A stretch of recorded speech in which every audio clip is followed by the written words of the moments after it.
सुप्रभात मित्रों। जब बाहर कोहरा लगा हो और आप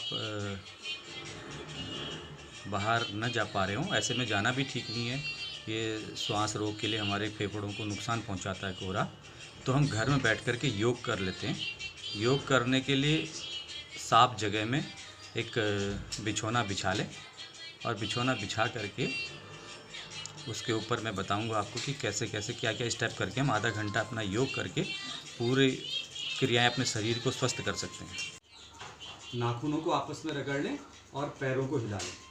शुरुआत करें और अपने शरीर को योग करने के लिए तैयार करें। अगला आसन करने के लिए तैयार करें।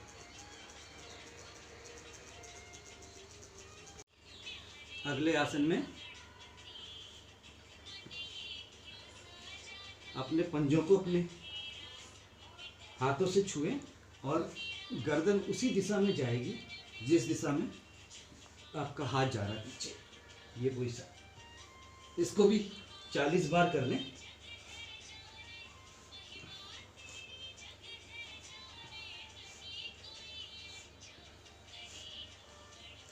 आसन में पैरों को हम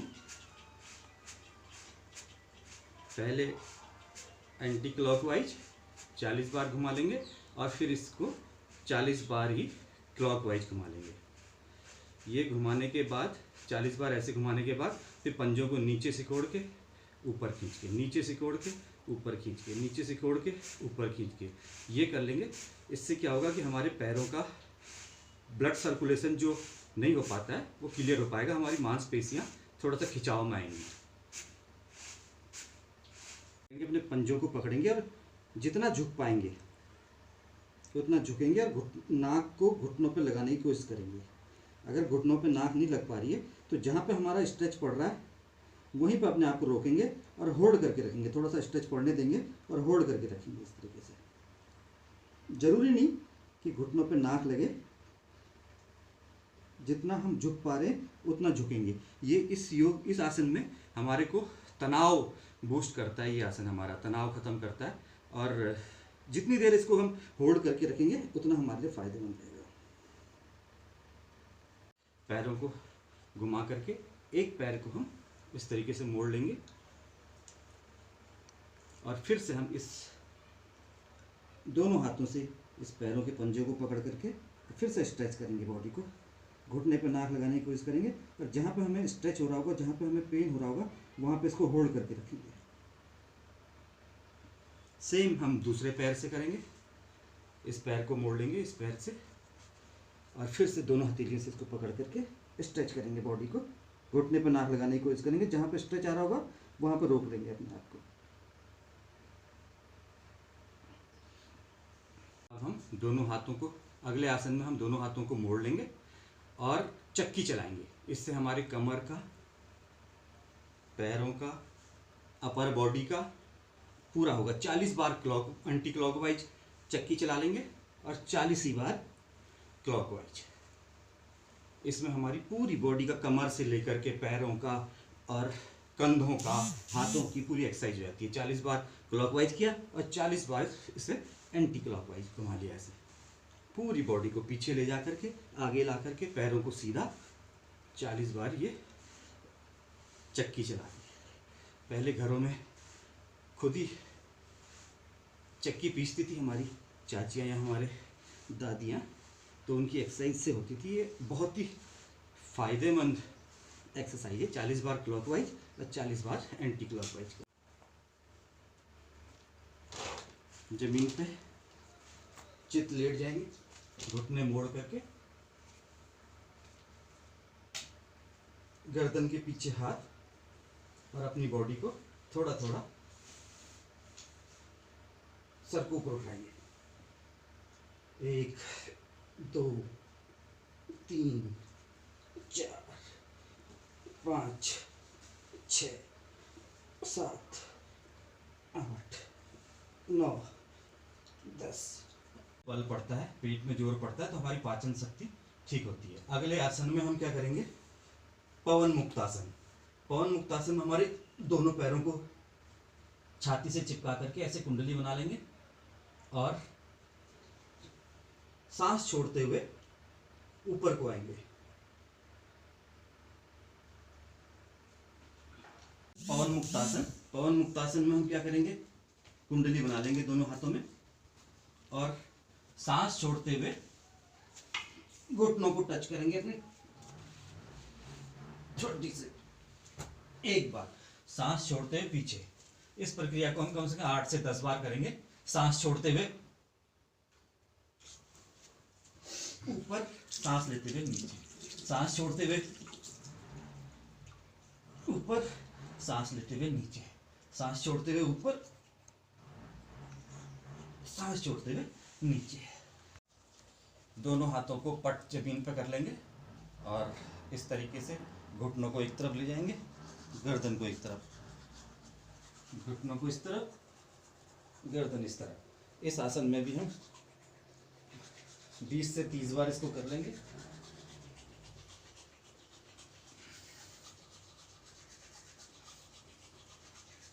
आसन है सेतुबंध आसन। इसमें हम अपनी दोनों हथेलियों को जमीन पे, दोनों पैरों को जमीन पे रखते हुए ऊपर उठाएंगे। इसे कहते हैं सेतुबंध आसन। कमर को ऊपर उठा करके यहाँ तक ले जाएंगे।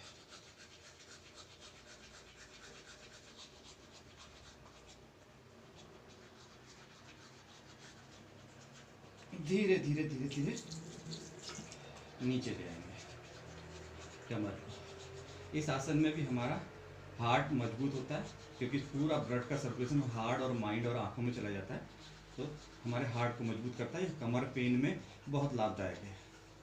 आसन में पैर सीधे कर लेंगे और एक पैर से पहले 10 बार बड़ा गोला बनाएंगे।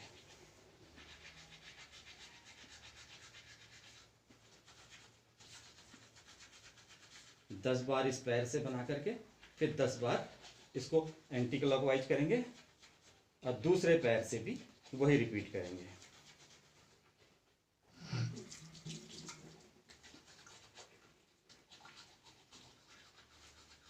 दस बार क्लॉकवाइज और 10 बार एंटी क्लॉकवाइज। इसके बाद अगले आसन में फिर से हम दोनों पैर मिला लेंगे और दोनों पैरों से बड़ा गोला बनाएंगे, क्लॉकवाइज और एंटी क्लॉकवाइज।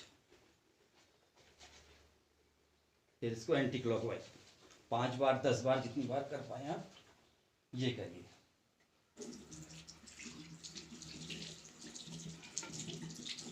कर पाए सारे लोग तो हलासन करेंगे। हलासन में हम दोनों पैरों को अपने सर के पीछे ले जाएंगे इस तरीके से।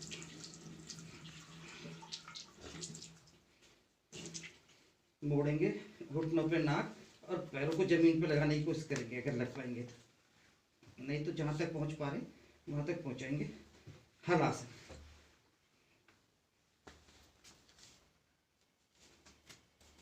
थोड़ी देर ऐसे रिलैक्स करने के बाद फिर हम पीछे मुड़ जाएंगे। मुड़ने के बाद दोनों हथेलियों को ऐसे ठुड्डी के नीचे डाल के और इन पैरों को ऐसे कैंची की तरह चला लेंगे।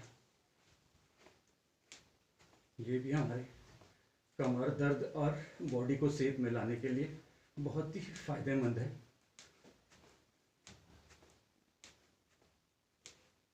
तीस 40 बार भी चला लेंगे। ये करने के बाद प्लैंक मारेंगे ऐसे कोहनी के बल और पंजों के बल ऐसे अपने बॉडी को स्ट्रेट कर लेंगे। इस पोजीशन में अपने आप को स्ट्रेट करेंगे। 1 मिनट गिनती गिन लेंगे धीरे धीरे।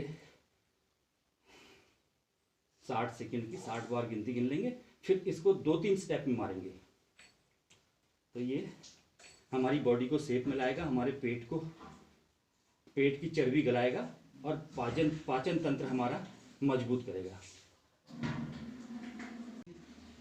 धनुरासन में हम दोनों पैरों के पंजों को ऐसे हाथ से पकड़ लेंगे और सांस अंदर भरते हुए, ब्लैडर में सांस भरते हुए इसको स्ट्रेच करेंगे।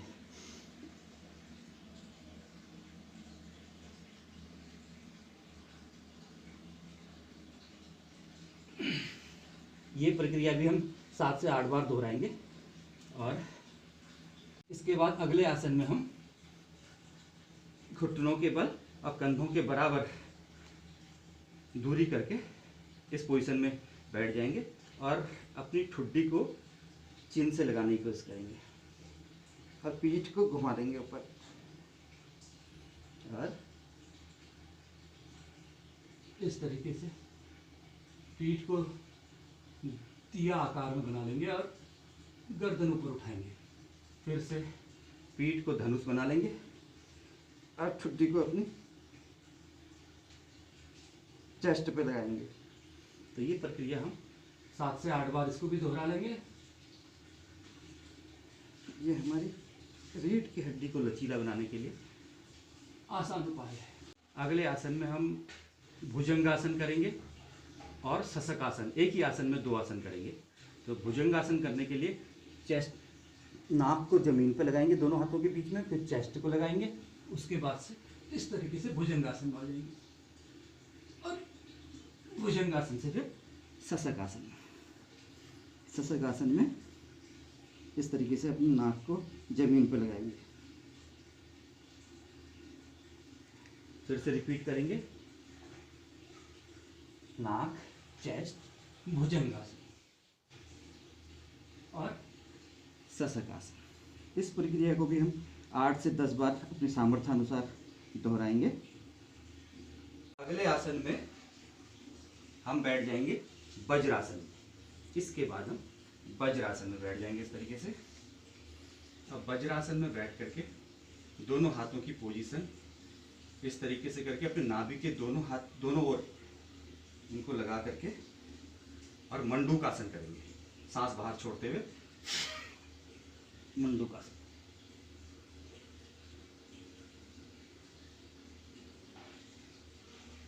सांस भरते ऊपर। इस आसन को भी हम 8 से 10 बार करेंगे।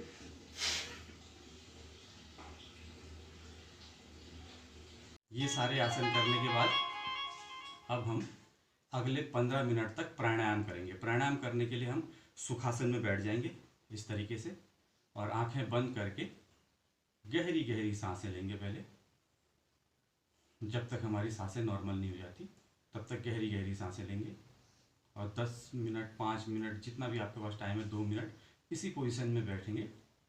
ये आपके पीस ऑफ माइंड के लिए, आपके मन को एकाग्र करने के लिए बहुत बढ़िया आसन है। 10 से 15 मिनट हम इसी आसन में बैठे रहेंगे, गहरी गहरी सांस लेते रहेंगे और आती और जाती सांस को महसूस करते रहेंगे। आसन में हम इसी में भस्त्रिका आसन करेंगे, जिसमें हम अपने लंग्स को मजबूत करेंगे। लंग्स में झटके से सांस भरेंगे और झटके से बाहर निकालेंगे। इस प्रक्रिया को भी आप गिनती गिनेंगे 10 बार, 20 बार, 30 बार, ऐसे डेली के डेली आप करते रहेंगे, बढ़ाते रहेंगे। आपके लंग्स बहुत मजबूत हो जाएंगे। इससे आपकी श्वसन प्रक्रिया नॉर्मल होगी और हमारे जीवन में श्वसन प्रणाली का ही महत्वपूर्ण योगदान है कि हम कितना लंबा जीवन जीते हैं, कितना लंबा और स्वस्थ जीवन जीते हैं। तो आइए भस्त्रिका कैसे करेंगे।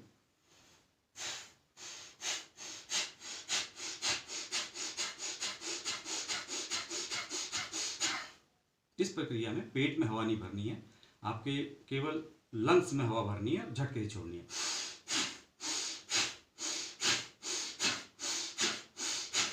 दस 10 की टुकड़ी में आप इसको कर सकते हैं जब तक कि आप इसके हैबिचुअल नहीं हो जाते हैं।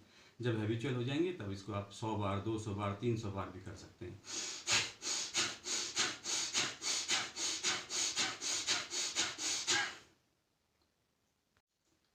ये भस्त्रिका करने के बाद कपालभाति करेंगे। कपालभाति में पेट में हम पिस्टन देंगे। अब अंदर जाती हुई सांस हमें महसूस नहीं होगी, लेकिन बाहर आती हुई सांस महसूस होगी। इसको भी हम जितना हम कर सकते हैं उतनी देर हम कर लेंगे इसको।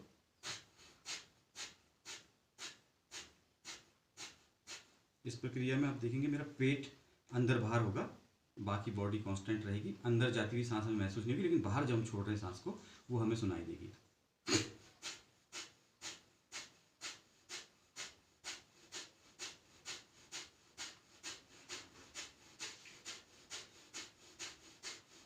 आसन में हम अलोम विलोम करेंगे। अलोम विलोम के अंदर हम एक नाक से सांस भरेंगे, गहरी सांस, दूसरे नाक से छोड़ेंगे।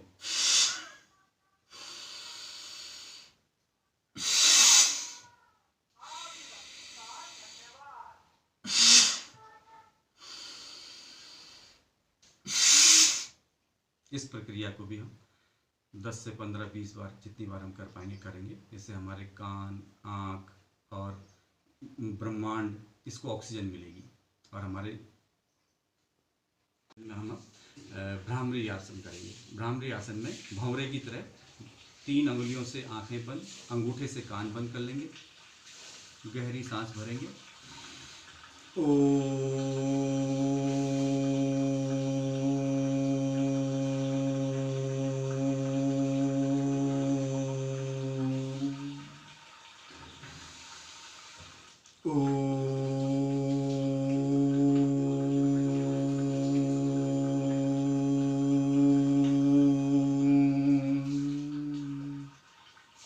इस क्रिया को भी हम 7 से 8 बार दोहरा लेंगे। ये क्या होगा कि हमारे बॉडी के इंटरनल पार्टों का मसाज हो जाएगा, इससे माइंड का मसाज हो जाएगा, बॉडी का मसाज हो जाएगा और आपको बहुत ही आनंद आएगा। इसके बाद इसको फिर से हम अपनी पोजीशन में बैठेंगे, थोड़ी देर आंखें बंद करके, जब तक सांसें नॉर्मल होंगी, और उसके बाद से इसको छोड़ देंगे। अपने हथेलियों को दोनों को आपस में रब करेंगे। जब इनमें गर्मी पैदा हो जाएगी तो इसको अपनी इंद्रियों पे लगाएंगे, आँखों में लगाएंगे, कान पे लगाएंगे, मुँह में लगाएंगे, गर्दन, और इस तरीके से। तो दोस्तों, ये था हम जब बाहर न जा पा रहे हों, हम दौड़ न पा रहे हों, वॉक न कर पा रहे हों, सुबह उठ करके केवल 15 से 20 मिनट, आधा घंटा हम अगर इसको कर लें तो हमारी पूरी बॉडी को ये प्राणायाम और योग पूरी बॉडी को हमारे शुद्ध और पवित्र कर देता है और हमारा दिन बहुत अच्छे से जाता है और हम स्वास्थ्य लाभ पाते हैं। तो मुझे लगता है कि कई बार ये सब लोग जानते हैं, टीवी पे भी आता है योग, आपका मुनि ऋषि सब इस पे लगे हुए हैं, लेकिन कई बार एक छोटे आदमी की भी बात आपको क्लिक कर जाती है। इसी उद्देश्य से मैंने ये वीडियो बना करके आपके साथ साझा कर रहा हूँ। तो कहीं अगर त्रुटि हुई हो तो उसके लिए माफ़ी चाहता हूँ। आप सबका दिन शुभ हो। जय हिंद।